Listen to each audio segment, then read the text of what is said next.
right, well, good morning, everybody. And this morning our discussion is on having clothes that we love or your clients love and they don't want to get rid of them, but they've got a few wardrobes full of things that they adore.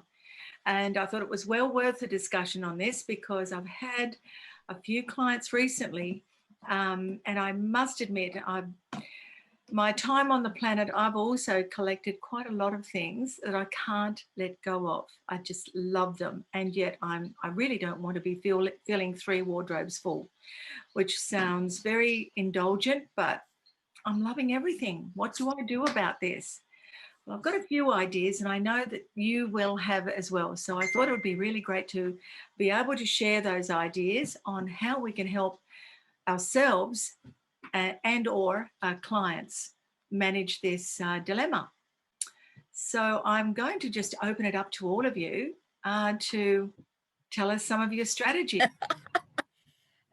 Last week, I was invited over to a friend. She's 66 and that crisis level. So she buys and wears. She wears everything what she buys. We opened the wardrobe and she had 3 bags and all the dresses up properly and 1 bag.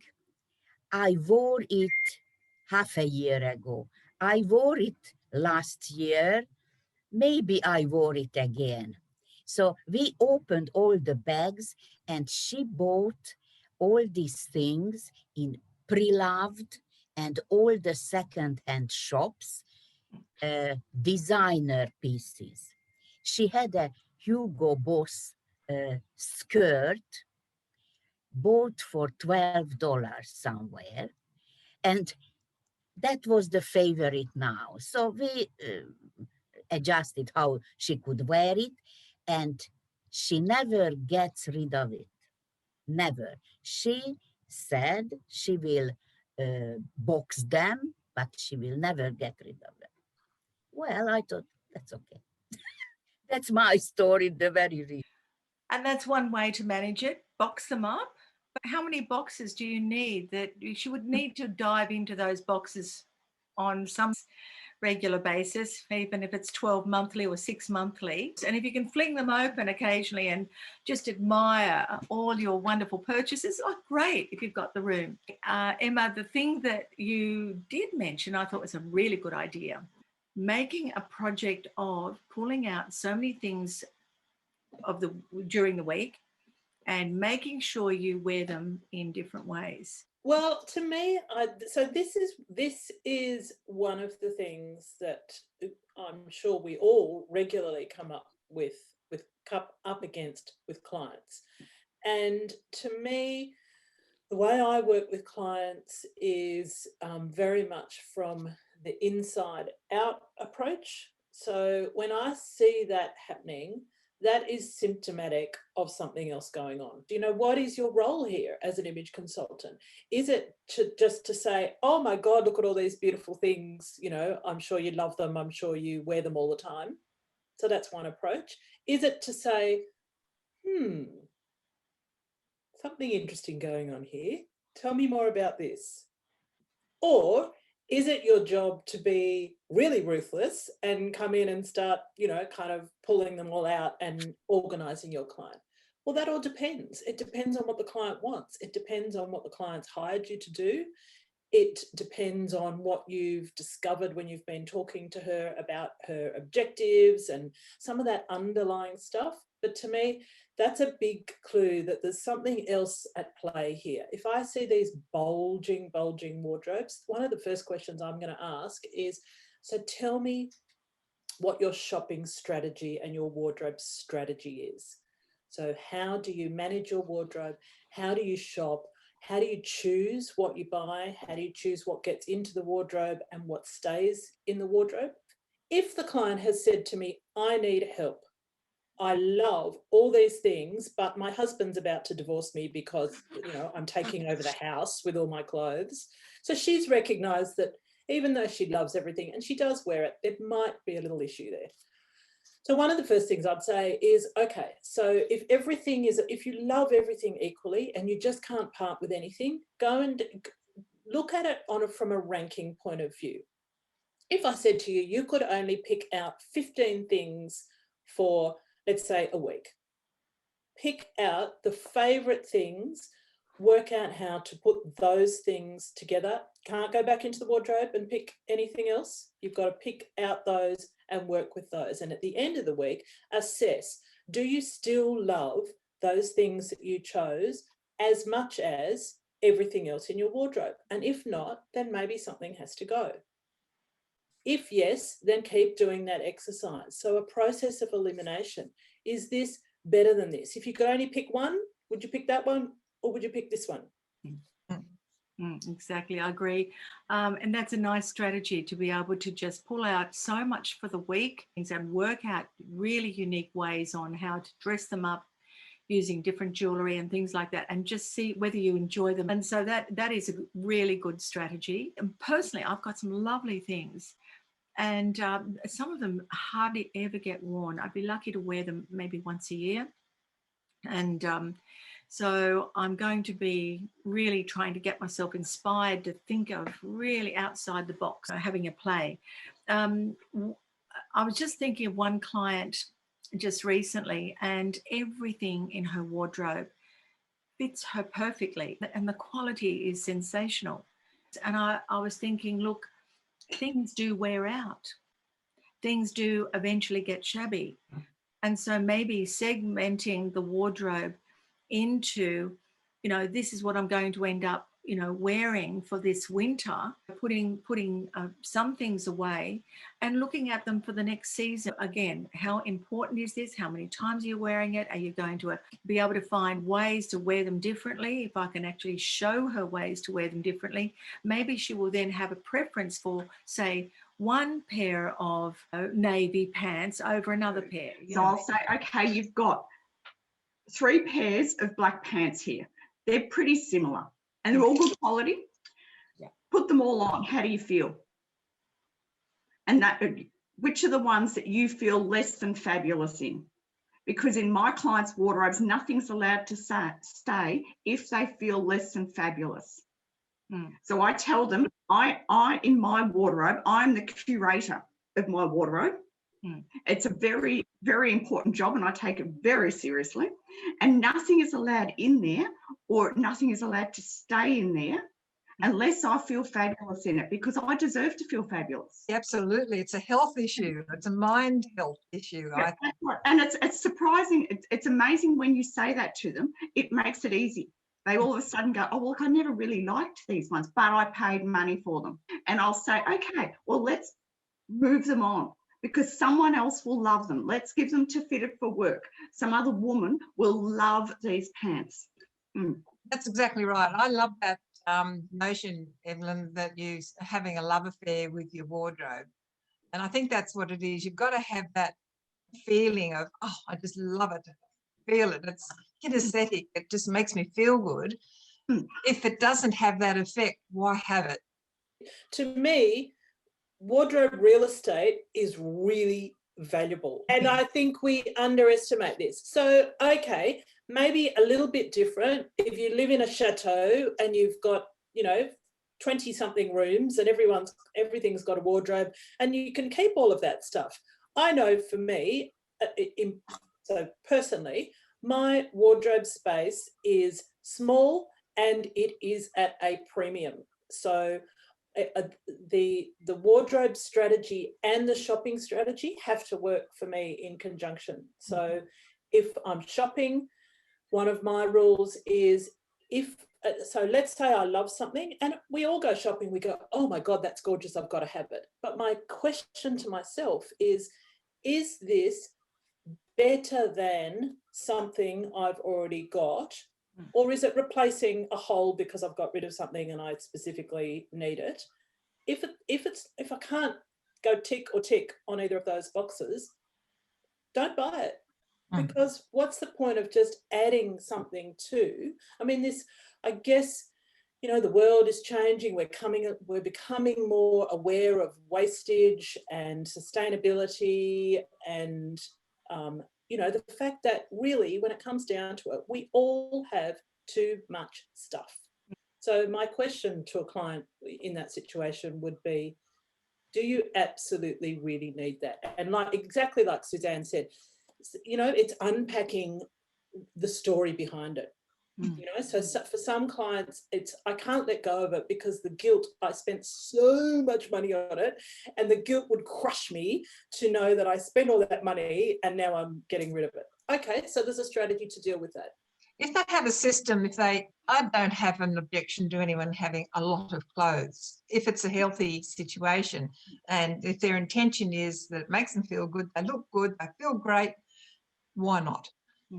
But how you catalogue them, how you look after them, store them, a lookbook on your phone, you know, get some help. Want a girlfriend to be your camera person, try everything on, put all your capsules together. It might take a day, have some fun, take a bottle of wine with you, just do it. And then you've got a record of what you have.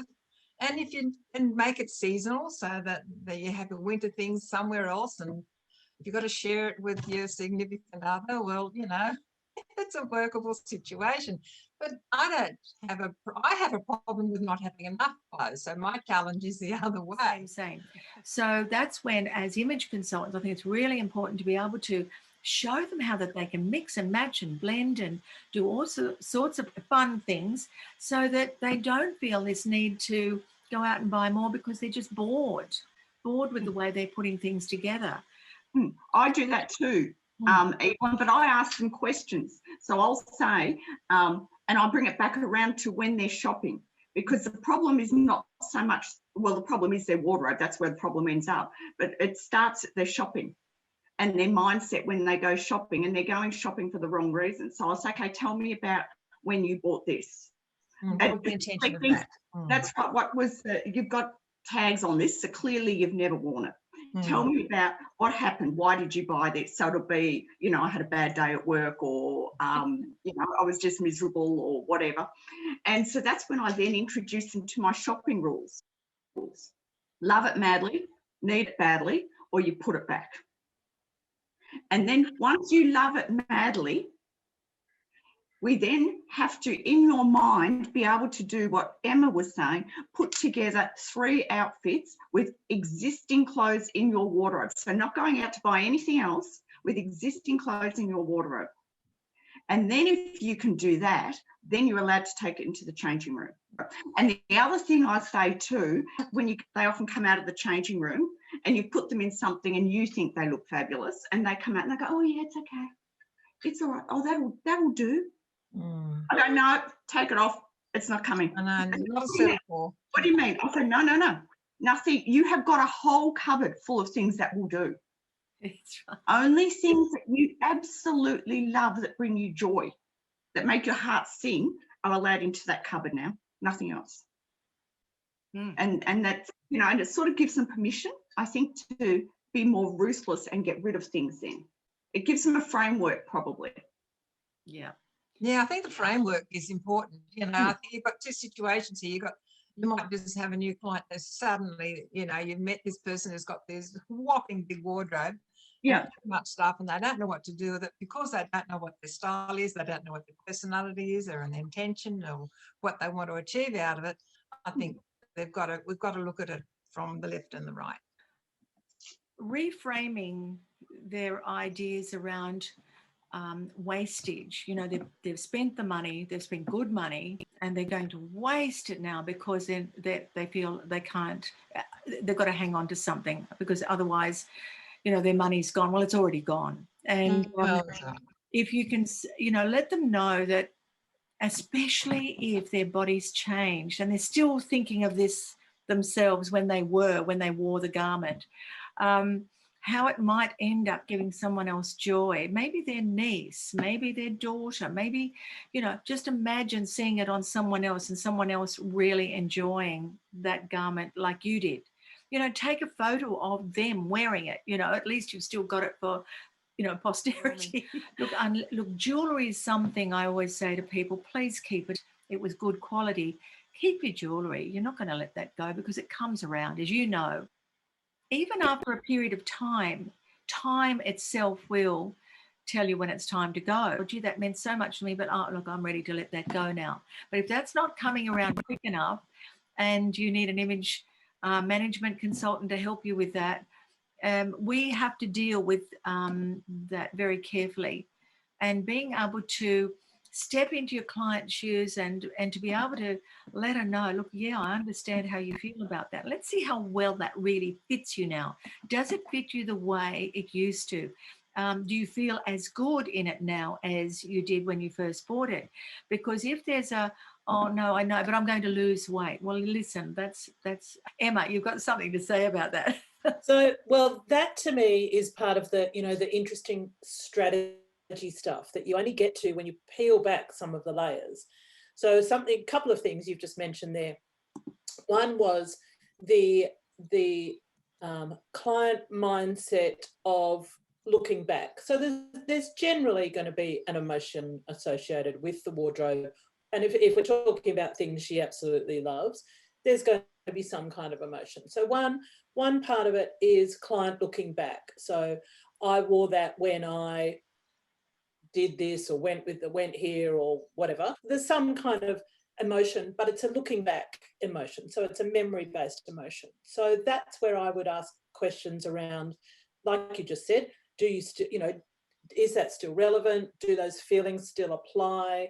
That emotional charge that item gives you hanging in your wardrobe, does it give you the same charge when you put it on? Or is it really just is your kind of hunter-gatherer mentality kicking in and it's possession and ownership rather than wearing and enjoying? And the other type of client I find is the looking forward client. So she's bought something because she wants to lose weight or she wants to fit into it, or she's looking to meet someone new, or she's got something in mind. So she's bought something with a looking forward mentality. When I lose weight or do this or get the new job or get the new boyfriend or do whatever, I will wear this. So to me, there's some issues with that too, because I kind of go, well, if we're only ever living in the past or the future, what's happening in the present? What's happening about being really conscious about who you are, your style, what you're spending, what emotional charge you're getting from your clients and your clothes rather, and therefore the impact you're having on others. So, and I am quite provocative with my clients. I would be challenging them to justify why it's in there. And if they're doing that looking forward thing, my question to them is, what makes you think, apart from the size one, take that it doesn't fit, but if it's when I get my new partner or when I get my new job, I'm going to wear this. My question then to them is always, what makes you think you don't deserve to wear that now? Yeah, yep. Mm. So that's where I turn that around and put the question back, and it's amazing because that's just not on their radar. Yeah. Yeah. Ilona. The biggest problem even now in COVID times that we put on weight, and everybody has that wish to lose that weight, and we don't buy new, we rather wear the tight old and or the same dresses which can fit, and we don't buy new. So that's another point which is now. Many people, I don't buy anything because I can't fit in. I am in middle of sizes, and let's say 10 is not fitting, 12 is too big. Bugger off. So that's another emotional point what Emma mentioned. How to get over it. Well, if you're between sizes, go for the big one and get a belt. But yeah, I just, it is a dilemma. a client I'm thinking of, she had so many navy pants, probably about 5, 6, all beautiful quality, all fitting her like a glove, all showing up the best parts of her. And even I was reluctant in even saying, look, because my mind is going forward and thinking, well, things do wear out. And I was looking at these pants. I said, pick out the two, because one can be at the dry cleaners, one can be worn. You know, if you're really mad on your navy pants, pick out the two you're going to wear, you know, solidly. And I really want you to tuck away those others in a, like even in a space bag. But next year, if these two pairs of pants, the favorite ones of yours, are still going strong, you either keep wearing them or you change them over, get rid of those and pull out the next two. And that didn't work because she didn't want to go buy the space bags, and she always loved to see everything. But that was the dilemma she had. She wanted to be able to still keep seeing everything. And again, hence the overwhelm. You know, one other client, massive, beautiful clothes. And I thought, well, why are you continually buying? And she said, because I just get sick of everything, you know, like, So really just working with her, like I mentioned before, just getting her to work and show her ways to wear them differently. I said, do you think you'll be more reluctant to go out to the stores now and keep buying? She said, look, I just feel like a whole relief has been lifted. You know, I feel relieved because she said, I can see how I can get more joy out of the things that have given me joy. I've spent good money on them and I'm going to wear them more. So to me, that was a good strategy, showing people how to change up their clothes. That's part of that, you know, it's incumbent on us as professionals to get to the bottom of why are we here? Why have you brought me into your wardrobe? Because if I'm here to help you organize, and you know, you don't want to get rid of anything, you just want to organize, great, let's do that.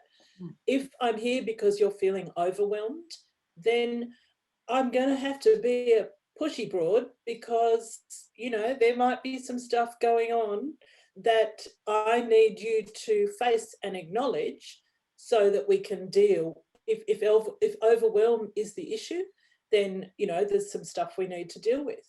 And, you know, sometimes I'm the 2-year-old going, but why? But why? But why? But why? If she's saying, oh, because I love it and I'm keeping the, no, sorry, not good enough. It's, you know, this is, otherwise I'm not doing my job. If that's what the objective is. Yes, you have to be a bit of a psychologist. It's sort of a toss-up between being a philosopher or a psychologist, you know. You have to ask those questions. That brain scramble of, you know, what's the worst thing that could happen if it was not in your wardrobe? What's the best thing that could happen? That would be if it was not in your wardrobe. What's the worst thing that could happen if it is in your wardrobe, and so on.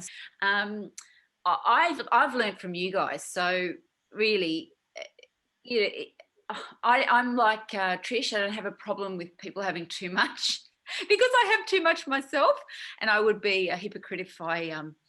But I know that a couple of you have seen my wardrobe, or a few of you actually have looked in my wardrobe, and yes, I think a lot of my buying was to do with I don't know. Well, I like variety, but I also, where's that perfect pair of pants? And if some people are, you know, I might gain a kilo or lose a kilo, what then? So those pants won't fit perfectly, but those ones will. So I totally understand why some people would want to keep a few pairs in their wardrobe for that, you know, as your body changes ever so slightly, because I'm a bit of a perfectionist, I've got to admit it. But if you are limited for space, like Emma McDermott, you know, what do? You have to be discerning. You have to, you know, one goes in, one goes out, one goes in, that kind of thing. I would love to learn some lessons from that. but I think too there's a good point in that not becoming bored with what you have and giving yourself a little exercise of how can I style that differently so I feel differently about it and feel different when I'm wearing it, so that I don't feel the need to go out and buy more. But clothes to me are like, you know, shiny baubles. You know, I get excited about shiny baubles, and I want to bring the shiny baubles home. You know, kid in the lolly shop, shiny baubles. That's me. Can I contribute? Do I do anything differently to what you guys do in a wardrobe edit? Well, I find that when somebody invites you into their wardrobe space, they're actually ready. That's the joy. You're not really. It really is the questions and how you approach it, because they've invited you in. You know, it's not like you've rung them up and gone, well, hey, do you want a wardrobe edit? They go, well, no, I'm not interested. They called you and they've thought long and hard about it, because that's an investment as well. They're spending money on getting the expert or and allowing someone into their intimate space. I mean, that's a big step. It's a big decision. So you already have them in the palm of your hand. It's really just the way you delicately, you know, deal with them. Okay. Once I found 51 white tops and 30 black pants in someone's wardrobe. And she looked at me and, oh, I didn't realize that I already had it. That because everything was just loose in the wardrobe, and she was picking out one and the other. So we set up that garbage bags, that this one is for, I have another look. This one is I take it to mom, and when I am there, I have another look. And the third one is for charity. And I promised her to go back in a month's time. And all the 3 bags were back in the wardrobe. So, and then we started to talk about other things. And she had that problem that if she had a problem, she went to buy something. It's cheap. I don't spend a lot of money, but you know, she just lost a lot. It's really disconcerting when you find that person, as much as they want to eliminate, they're really in pain over it, real pain. And to try and find out what that's all about, sometimes they can't even express it themselves. So you've got to paint a much bigger, brighter, happier future without all that stuff, you know, letting go the stuff that's really these drag anchors that are holding them down. And they've seen the organization of that wardrobe, and we've collected things and put things together so that they've got some capsules going. They've even looking at their physiology and their face and things like that, knowing that there's some organization, even if it's a little corner of their world, that is actually organized. And it often gives them that first step into then being able to do the lot. That's often very helpful. But I do feel sorry for those that just because they're cheap, they go to Symphony's. Yeah, and I'm thinking, look, just because they are good things, if you don't really need them, don't even spend the $20. Don't, because it's now wardrobe, you know, real estate. Like Emma said, don't fill it.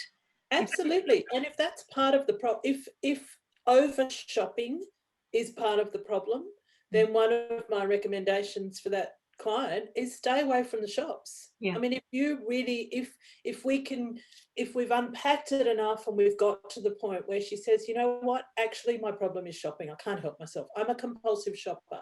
And we all know now that actually is an issue. It's an acknowledged issue. So if that's part of her problem, then I'm saying you need to put yourself on a shopping ban.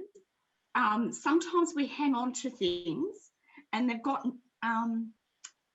things change and the energy around them changes and it becomes a negative thing, and we don't enjoy wearing them even though they fit, they might look fabulous, all the rest of it, because there's a negative energy around them or something, you know, it hasn't. So then it's time to move them on too. So I'm actually doing that today too. So I've got half a dozen things I need to pack up and move on, and for exactly that reason, that the energy is just not right about them. I don't feel fabulous, and my whole thing, if I'm saying to clients, is that nothing should be in there, and if you feel less than fabulous in it, you know. And I think too, I will share those stories with my clients too, you know, and I'll say, look, I've moved things on because of this. And I find that it almost is like what I said before, it gives them permission to go, you know what, I don't feel that great when I wear those because my ex-husband gave them to me, or whatever the story might be, whatever. And so it almost gives them permission to move things on. Yeah, very good. Excellent. This has been quite interesting. Any other points at all? Because we might just wrap up this. Look, I just thought this was a great session to discuss, you know, how we may help our clients to, organize their wardrobes and declutter a bit. And a few good ideas came through today. It's been a great session. Love to see you all. Okay. Thank you so much. I enjoyed it.